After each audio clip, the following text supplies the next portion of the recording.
വെടിനിർത്തൽ കരാറിലെ വ്യവസ്ഥ പ്രകാരം ഇസ്രായേൽ സൈന്യം വടക്കൻ ഗാസയുടെയും തെക്കൻ ഗാസയുടെയും നടുവിലായി സ്ഥിതി ചെയ്യുന്ന നെൽസാരിം ഇടനാഴിയിൽ നിന്ന് പിന്മാറിയിരിക്കുകയാണ്. ഗസയെ അമേരിക്ക ഏറ്റെടുക്കുമെന്ന പ്രസിഡന്റ് ഡൊണാൾഡ് ട്രംപിന്റെ പ്രസ്താവന വലിയ ചർച്ചയായി മാറിയിട്ടുണ്ട്. ഇതിനിടെയാണ് ഇസ്രായേൽ സൈന്യം തന്ത്രപ്രധാന മേഖലയിൽ നിന്നും മാറുന്നത്. ഇസ്രായേൽ സൈന്യം മേഖലയിൽ നിന്ന് ഞായറാഴ്ച പൂർണ്ണമായി പിന്മാറിയെന്ന് ഹമാസും അറിയിച്ചു. സൈനിക പോസ്റ്റുകളും യുദ്ധടാങ്കുകളും മാറ്റി. ഇരുവശത്തേക്കുമുള്ള ഗതാഗതവും പൂർണ്ണതോതിൽ പുനരാരംഭിച്ചു. ബസ്സിലും കാറിലും ട്രക്കിലും കഴുതവണ്ടികളിലുമായി ആളുകൾ തങ്ങളുടെ സ്വന്തം സ്ഥലത്തേക്ക് മടങ്ങുന്നതാണ് കാണാനാകുന്നതെന്നും ഹമാസ് വ്യക്തമാക്കി. ഗാസ യുദ്ധത്തിനിടെ 6 കിലോമീറ്റർ നീളമുള്ള ഈ ഇടനാഴി സൈനിക മേഖലയായി ഇസ്രായേൽ പ്രഖ്യാപിച്ചിരുന്നു. ജനുവരി 19-ന് വെടിനിർത്തൽ കരാർ നിലവിൽ വന്നതുമുതൽ ഈ മേഖലയിലൂടെ വടക്കൻ ഗസയിലേക്ക് പലസ്തീൻകാരെ ഇസ്രായേൽ സൈന്യം കടത്തിവിട്ടു തുടങ്ങിയിരുന്നു. 6 കിലോമീറ്ററോളം വരുന്ന നെറ്റ്സറിം ഇടനാഴിയെ നിയന്ത്രണത്തിലാക്കിയാണ് തെക്ക് വടക്ക് ഗാസൻ മേഖലകളെ ഇസ്രായേൽ സൈന്യം വേർതിരിച്ചു നിർത്തിയിരുന്നത്. വെടിനിർത്തൽ നിലവിൽ വന്നതോടെ നെറ്റ്സറിമിലൂടെ പരിശോധനകളില്ലാതെ കടന്നുപോകാൻ പലസ്തീൻ പൗരരെ ഇസ്രായേൽ സൈന്യം അനുവദിച്ചിരുന്നു. ഇതോടെ വടക്കൻ ഗാസയിലേക്ക് ആയിരങ്ങളാണ് കടന്നുപോയത്. അതേസമയം ഇസ്രായേലുമായും ഈജിപ്തുമായും അതിർത്തി പങ്കിടുന്ന ഗാസൻ മേഖലകളിൽ ഇസ്രായേൽ സൈന്യം തുടരുന്നുണ്ട്. ഇസ്രായേൽ സൈന്യം ഇടനാഴിയിൽ നിന്ന് പൂർണ്ണമായി പിന്മാറുന്നതോടെ 15 മാസമായി തുടരുന്ന യാത്രാ നിയന്ത്രണത്തിന് കൂടിയാണ് അവസാനമാകുന്നത്. ഇതിനിടെ കരാറിന്റെ 2ാം ഘട്ടം നടപ്പാക്കുന്നതുമായി ബന്ധപ്പെട്ട ചർച്ചകളിൽ നേരിയ പുരോഗതി മാത്രമാണ് ഇപ്പോഴുണ്ടാകുന്നതെന്നാണ് റിപ്പോർട്ടുകൾ. ചർച്ചകൾക്കായി ഇസ്രായേൽ പ്രധാനമന്ത്രി ബെഞ്ചമിൻ നെതന്യാഹു പ്രതിനിധി സംഘത്തെ ഖത്തറിലേക്ക് അയച്ചിട്ടുണ്ട്.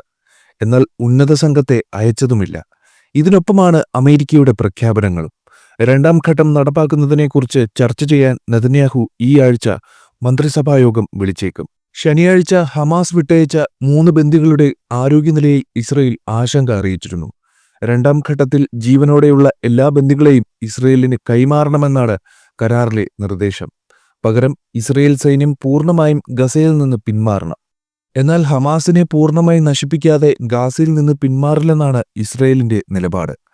ഇസ്രായേൽ സൈന്യം ഗാസയിൽ നിന്ന് പൂർണ്ണമായി പിന്മാറാതെ അവസാന ബന്ദിയെയും മോചിപ്പിക്കില്ലെന്ന നിലപാടിൽ ഉറച്ചു നിൽക്കുകയാണ് ഹമാസ്. ഇതിനൊപ്പമാണ് ഗാസ ഏറ്റെടുക്കുമെന്ന അമേരിക്കൻ പ്രഖ്യാപനം.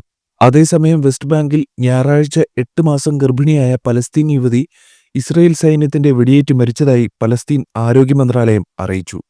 അതിനിടെ സൗദി അറേബ്യയ്ക്കുള്ളിൽ പലസ്തീൻ രാഷ്ട്രം സ്ഥാപിക്കണമെന്ന ഇസ്രായേൽ പ്രധാനമന്ത്രി ബെഞ്ചമിൻ നെതന്യാഹുവിന്റെ പ്രസ്താവനയ്ക്കെതിരെ ശക്തമായ പ്രതികരണവുമായി അറബ് രാഷ്ട്രങ്ങൾ രംഗത്തെത്തി.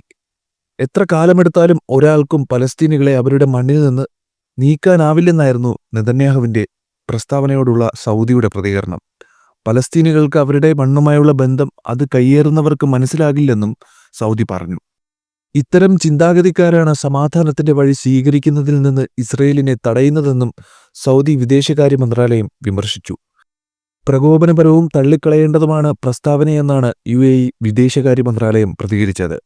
ഇതിനോട് അമേരിക്ക എങ്ങനെ പ്രതികരിക്കുമെന്നതും നിർണായകമാണ്. പലസ്തീനികളെ അവരുടെ മണ്ണിൽ നിന്ന് നീക്കാനുള്ള ശ്രമങ്ങൾ തള്ളിക്കളയുന്നുവെന്നും UAE വ്യക്തമാക്കിയിട്ടുണ്ട്. ആശങ്കകൾ ചർച്ച ചെയ്യാൻ ഈ മാസം 27-ന് ഈജിപ്തിൽ ഉച്ചകോടി ചേരാനും അറബ് രാഷ്ട്രങ്ങൾ തീരുമാനിച്ചിട്ടുണ്ട്. ജനുവരി 19-ലെ ഇസ്രായേൽ ഹമാസ് വെടിനിർത്തൽ കരാർ പ്രകാരം ഇതുവരെ 21 ബന്ദികളെയും 566 പലസ്തീൻ തടവുകാരെയും മോചിപ്പിച്ചിട്ടുണ്ട്.